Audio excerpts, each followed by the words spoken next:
the bordbia quality mark, ensuring your food is produced to the highest standards of traceability and care for the environment.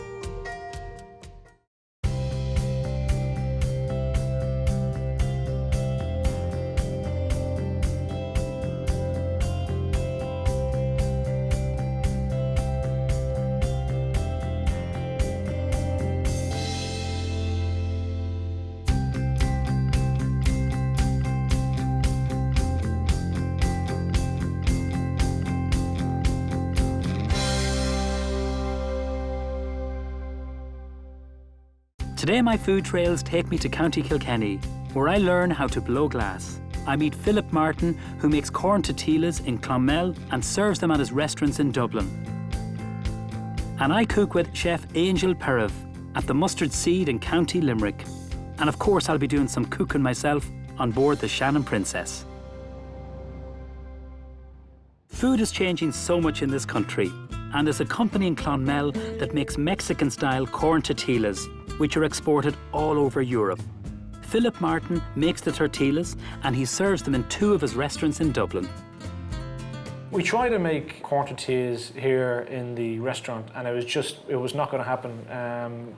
The size of the restaurant and the scale of what needed to be done was just never going to be conceivable on such a tiny scale. I decided to go back to Mexico, and I basically went to the milpas, or corn farms as they're known, the molinos, or where they cook the corn, and the tortillas, and basically learned the whole process from farm to factory on how to make corn tortillas and tortilla chips.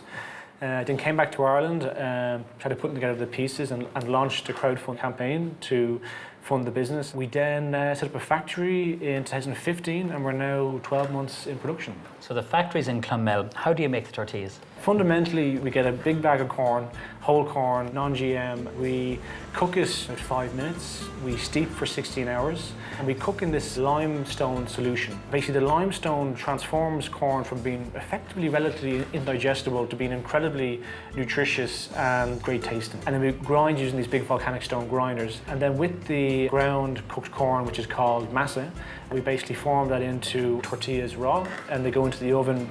They stay in there for about 60 seconds on a conveyor, and they come out cool, and then we pack them and get them to you guys as soon as possible. It sounds like a complicated process, but there's lots of stages. There certainly is, Neven. We've tried to have the most detailed understanding about every single part of the process. We've looked at significantly reducing the amount of energy consumption in the factory, down to even the packaging. We've very low ink usage on our packaging. In fact, we're actually members of the Origin Green bordbia program. It mirrors and helps us having a positive impact as opposed to a negative impact in the area surrounding us, and we certainly don't want to be a wasteful business in any sense. And we're exporting to the UK, Finland, Germany, the Netherlands, Spain, and we're hoping to be in France in the next few weeks, and then hopefully Sweden, Norway, and Italy in the new year. So anyone who wants to do the real deal and proper, authentic Mexican food, they end up knocking on our door at some point. Yeah, which is nice. We'll talk about Mexican food. You're going to cook something for me, aren't you? Yeah.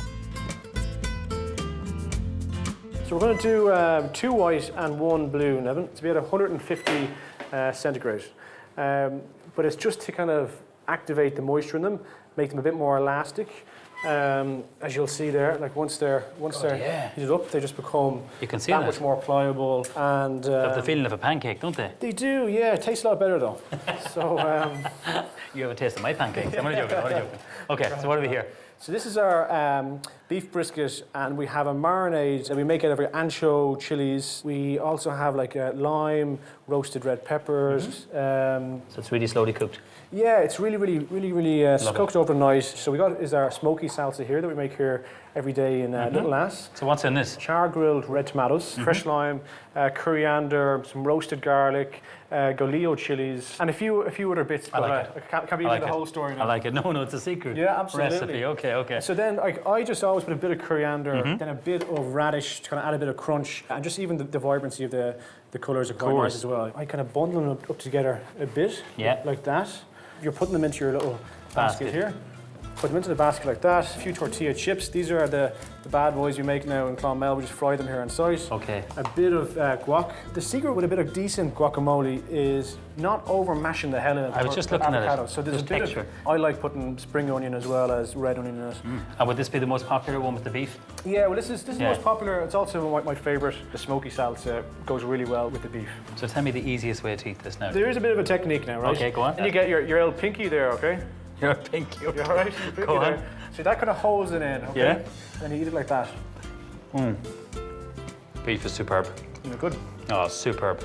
There's a lovely bit of spice there, bit of texture from the radish. It's delicious. Philip, they are the most delicious tacos I've ever had, I have to say. It's a brilliant story. I wish you continued success and lovely to meet you. Thanks a million. Neven. Thank you.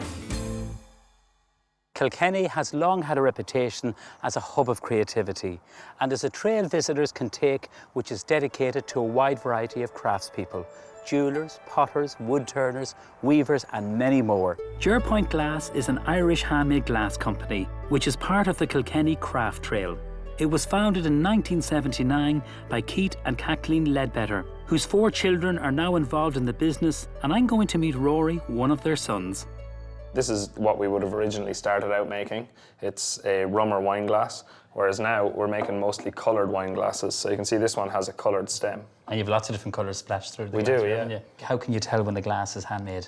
Well, if you see on the bottom of each of our pieces, Okay. there's a little rough mark called a pontil mark. That's where we transfer away from the blowing iron and put it onto a solid iron on the base so that we can open up the rim of the piece. Well, I'm really looking forward to you showing me how to make a piece of glass. It's a first for me, I have to say. Okay. So, take me away.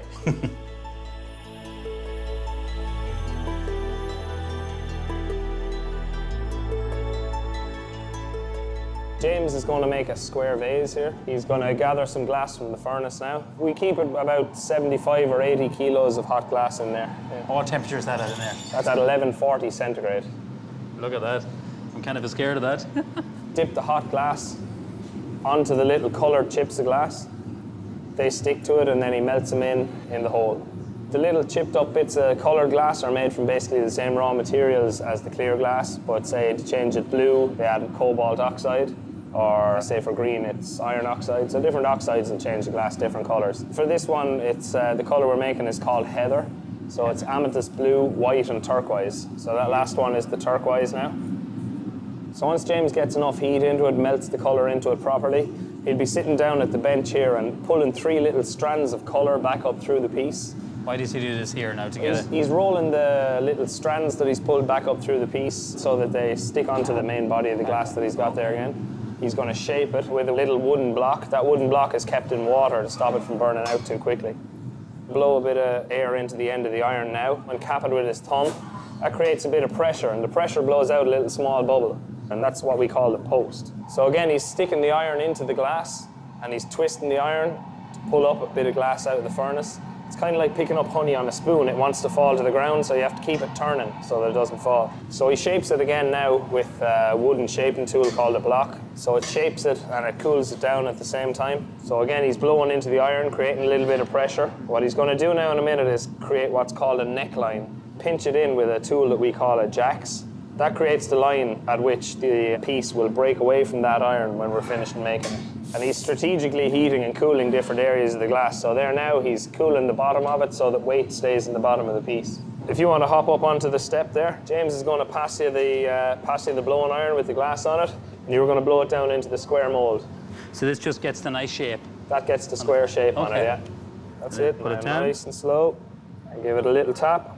1, 2. Yeah, and then blow it straight down into it. Go ahead. On, a little bit more. That's it. Okay, now you can lift it out, turn it 180 degrees, put it back down into it. That's it. Little tap. Tap, tap. Yeah, and blow again. A good blow. Not as easy as it No. looks. And up you come now. Up it comes. How's that? There you go. That's not so bad, yeah? Not so bad.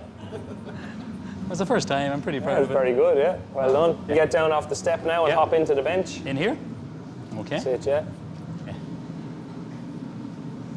This hand here. That's it, Here. yeah. Like that. So you keep turning the iron. Keep turning it. That's over it, a yeah. bit. Okay, like that. I'll square off the bottom of it for you. Yeah. Up it It's there a bit for a sec. crooked, my one now. It's a little bit crooked, it's not too bad. If you take this iron now, I need you to just score there. Keep going back and forth, just back try and not to forth. burn the hand. James is going to put the puntal Yeah. on for you. You keep it nice and still. Yeah. Turn it another bit while you're scoring it. Turn it, okay. Is Now, that if good? you lift your left hand and just give it Yeah. a little tap off the bench, there you go. I'm pretty impressed. I can't get over the heat of it. Yeah, heat it up again there and open out the rim a little bit. There's James cutting your one down to size. Just with the scissors. Get into the bench and you can try do the last opening there. So I'm just trying to follow James up and down the bench. Yeah. That's it. Yeah, that's Okay. very good, yeah. All right, that should do it. Okay. Get the rim of it hot again. Okay. Catch it up high. Catch it up high here. Yeah. Does that look That's okay? it, shove it down, yeah. Right That's down. it, lift it up. Turn it. Turn it and down again. There you go. Now we'll bring it over and we'll put it into the leer. To finish off the piece, James chips it away from the pontle iron, pick it up with the carrier, lift it into the leer. And as you see it go in there, that's the finished piece. Okay. That'll come out about 7 o'clock tomorrow morning and it'll look something like that. And will it come out cold? Yeah, that's room temperature when it comes out tomorrow morning. The next time I see a piece of your glass, I'll think of the hard work, the attention to detail, and the technical skill that you have. Thank you so much to you and James. Cheers. Wish you continued success, Rory. Thank you. And to you.